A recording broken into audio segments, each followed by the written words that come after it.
सबसे पहले आज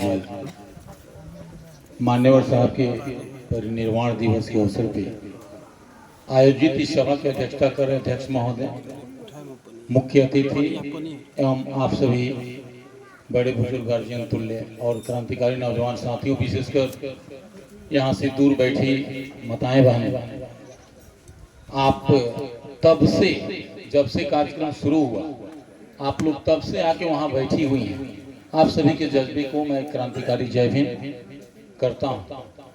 बात ज़्यादा नहीं रखनी है, बात तो आपके बरौली विधानसभा अध्यक्ष जीत बहादुर भाई जितना रख दिए हैं, मुझे लगता है कि वो काफ़ी है।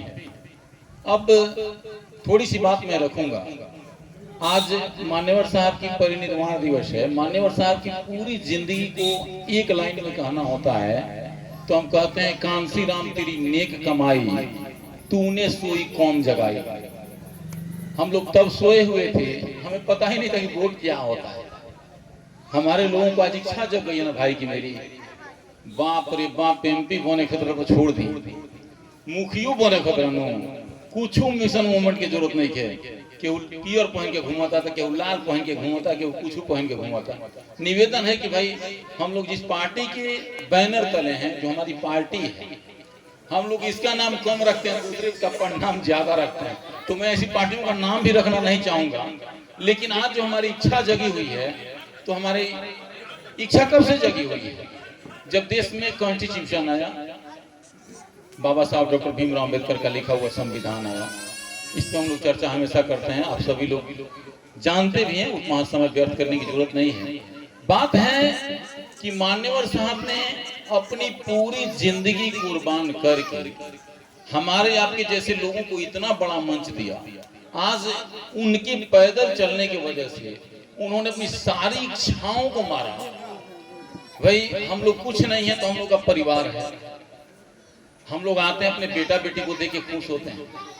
जिस व्यक्ति ने अपना घर ही नहीं बसाया, और जो साधारण व्यक्ति नहीं थे, इस भारत नहीं विदेश में भी कहीं ऊंची इमारत बना के कांच की खिड़की लगा के टाइल्स मार्बल लगा के उसमें ऐसा आपकी जिंदगी जी सकते थे। आज हमारे भाइयों के घर में कांच की खिड़कियां लग गई है, टाइल्स मार्बल लग गया। भाई तुमको समझ में नहीं आ रहा है। बाप रे बाप, एकदम इच्छा तो पहले थी नहीं।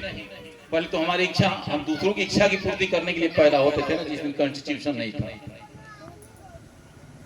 हमारी अपनी कोई इच्छा नहीं होती थी, हमारी माँ बहनों की कोई इज्जत नहीं होती थी। हम दूसरे की इच्छा की पूर्ति करने के लिए पैदा होते थे। हम उसकी सफाई करेंगे, उसका कचरा साफ करेंगे, उसके घर की सफाई करेंगे, उसके लैट्रिन साफ करेंगे, इसलिए हम लोग पैदा होते थे। देश में कॉन्स्टिट्यूशन लागू हुआ, मान्यवर साहब जैसे व्यक्ति आए, राजनीतिक पहाड़ा हम लोगों को पढ़ा दिया। अब हमारे भाइयों की इच्छा जग गई है। बाप रे, सब साथ मास्टर बन गया है भाई मेरा, अब प्रोफेसर बनेगा, प्रोफेसर बन गया है भाई, डॉक्टर बन गया है भाई मेरा, अब एमपी बनेगा, होड़ लगी हुई है। तो मैं एक बात आपसे करने का प्रयास करूंगा, मिशन और राजनीति, इस पे मैं 5 से 7 मिनट आपका समय लूंगा।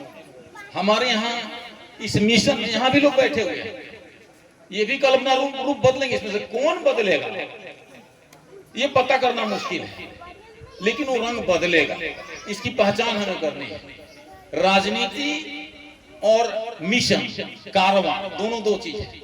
राजनीति बहुजन समाज पार्टी भी करती है, लेकिन बहुजन समाज पार्टी केवल राजनीति नहीं है। बहुजन समाज पार्टी एक मिशन है, एक कारवां है। कारवां क्या है कि हमारी सरकार बने न बने, हमको इस देश में अंबेडकरवाद को बढ़ावा देना है।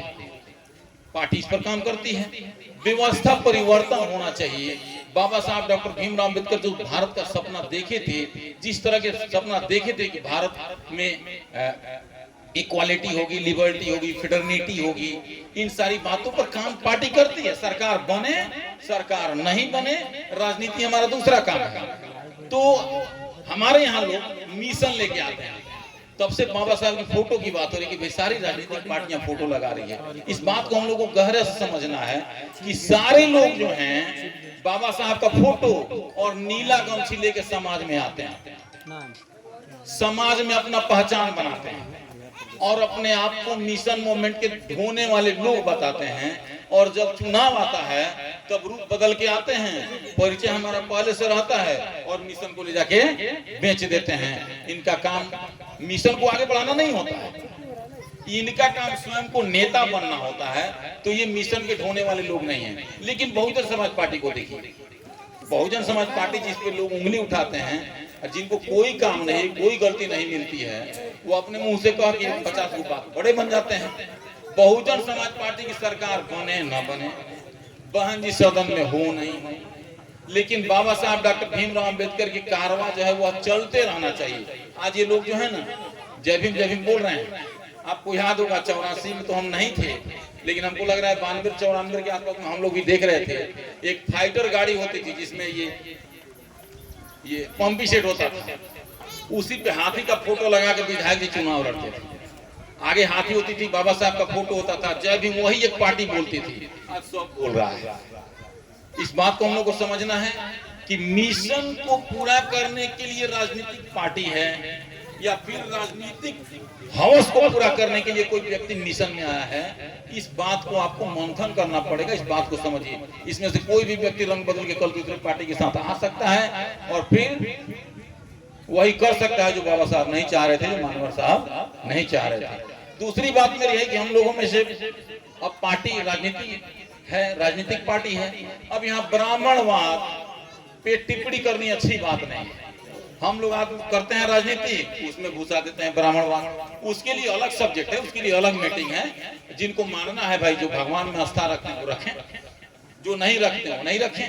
यहाँ राजनीतिक पार्टी है, यहाँ आपका स्वागत है, आइए। लेकिन बाबा साहब डॉक्टर भीमराव अंबेडकर के मिशन को, उनके बातों को, उनके आदर्शों को, देश की कॉन्स्टिट्यूशन को फॉलो करती है हमारा कॉन्स्टिट्यूशन, हमारा पार्टी। और माननीय साहब की देन है भाई कि इस देश में राष्ट्रीय स्तर की पार्टी आपको मिली है। इस देश में जो भी राष्ट्रीय पार्टियां हैं उसमें से मात्र एक बहुजन समाज पार्टी है जो बाबा साहब डॉक्टर भीमराव अंबेडकर के सिद्धांत पर चलती है। देश में 3 पार्टियां हैं जो मिशन मूवमेंट पर चलती है। बाकी 2 पार्टियों का नाम मैं नहीं लेना चाहता हूं, लेकिन मात्र एक बहुजन समाज पार्टी है जो बाबा साहब डॉक्टर भीमराव अंबेडकर के मिशन को, उन जिस तरह का भारत के सपना देखे थे उस तरह का भारत का निर्माण करने का काम करती है। और जब मौका मिला है तो उस तरह का भारत, बुद्धमय भारत, सम्राट अशोक के भारत, बाबा साहब डॉक्टर भीमराव अंबेडकर का भारत निर्माण करके दिखलाया भी गया है कि आज नहीं, आज से 200 वर्ष लग जाएंगे। यदि तुम उसको मिटाना भी चाहोगे तो बहुजन समाज पार्टी ने अपने 5 साल के शासनकाल में जो कर दिया है उसको खत्म करना तुम्हारे आने वाली पीढ़ी की बस की बात नहीं है। और मात्र यही एक पार्टी है कि हम लोग कहते हैं मान्यवर साहब तेरी नेक कमाई तूने सोई कौम जगाई। ये बच्चे जो बैठे हुए हैं, कल हम लोग महापुरुषों की कुर्बानी लेते हैं। हम लोगों ने बुद्ध के समय बुद्ध को नहीं समझा, कबीर के समय कबीर को नहीं समझा, बाबा साहब के समय बाबा साहब को नहीं समझा, कांसी राम के समय कांसी राम को नहीं समझा। और आज बहन जी पे तमाम लोग जो उंगली खड़ा करते हैं ना, मैं लिख के दे दूंगा कि तुम्हारी आने वाली पीढ़ी बहन जी की पूजा करेगी, फोटो लगाएगी और कहेगी कि हमारे अगले कितने नालायक थे कि देश में एक बहुजनों की पार्टी थी, मात्र एक बहुजनों की पार्टी थी जिसका राष्ट्रीय अध्यक्ष, देखिए हमारा कॉन्स्टिट्यूशन जो है वह इक्वालिटी, लिबर्टी, फ्रेटर्निटी पर आधारित है। अब हमारे देश में देखिए कोई ऐसी राष्ट्रीय पार्टी नहीं है जिसका अध्यक्ष कोई महिला हो। ये भी प्लस पॉइंट है भाई कि देश में यदि डेमोक्रेसी है तो डेमोक्रेसी है तो सबसे निचले तबके, सबसे कमजोर तबके को भी इक्वालिटी, उसका हक मिलना चाहिए, उसका हिस्सा मिलनी चाहिए। और यह प्रमाणित करती है बहुजन समाज पार्टी कि इस देश में सबसे निचले तबके के लोगों का प्रतिनिधित्व करते हुए इस देश के जो सबसे अमीर लोग हैं, जो सबसे ऊंचले पायदान पे हैं, उनकी भी इज्जत आबरू की रक्षा अपने शासनकाल में करके बहुजन समाज पार्टी ने दिखाया है और प्रमाणित की है बहन जी ने कि भाई देश में जब बहुजन समाज पार्टी की सरकार आती है तो किसी व्यक्ति की राज नहीं होती है, वह कानून की राज होती है, देश के कॉन्स्टिट्यूशन की राज होती है। ज्यादा समय नहीं लूंगा मैं अपने, चूंकि हम लोग सुनेंगे, अपने हम लोग तो मिलते रहते हैं अपने मुख्य अतिथि को सुनने के लिए। हम लोग भी इंतजार कर रहे हैं। इसी के साथ मैं अपनी बात खत्म करूंगा। एक छोटी सी बात याद आ गई कि इस पर बहुत ज्यादा नहीं सोचना है भाई हम लोगों को। एक बात मैं आपको बता रहा हूँ, ग्राम पंचायत के चुनाव में चाची हमारी बात सुना था, समझता नहीं, समझी बढ़िया से सुन लिए तने बतिया।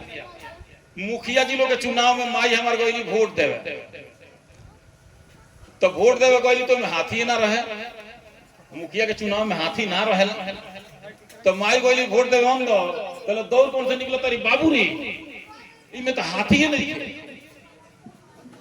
तो ज्यादा समझ ला काम नहीं के वोट देवे जाए किए जीतता के हारता, इतना लोग से लोग जीतते नु बा, 80 साल से लोग जीतते नु बाजी, केहू जीतेला केहू हारेला। एक बार हमारे लोग जितावे के अभियान में जाला, एक बार हरावे के अभियान में जाला। आज जब चुनाव बीत जाला चाहे लोग बेल तर के मारल बबूर तर के मारल बेल तर, 5 साल होने से पिटाई लो तो हिंदू बन जाई लो। अब 5 साल हिंदू वाला जब पिटाई शुरू हुई तो हमारे भाई लोग बॉयकॉट बन जाई। आज जब हमारा लोग पर आफत आवेला तो ना हिंदू भाई साथ देला और ना बैकवर्ड भाई साथ देला। तो आपकी अपनी इज्जत आबरू की रक्षा, अपने कॉन्स्टिट्यूशन की रक्षा जाना जोर के ना हुई, अपना से मेहनत करे पड़ी। हमार जीती अच्छा हमार हारी, हमारा माई खानी सोचला के जरूरत नहीं के जीती के हारी, जाई हाथी के चुनाव देखी वोट दी अपना घरे आई। या बेस से ज्यादा कौनो ज्यादा बात कर लगे हमरा नहीं लागत की जरूरत बा।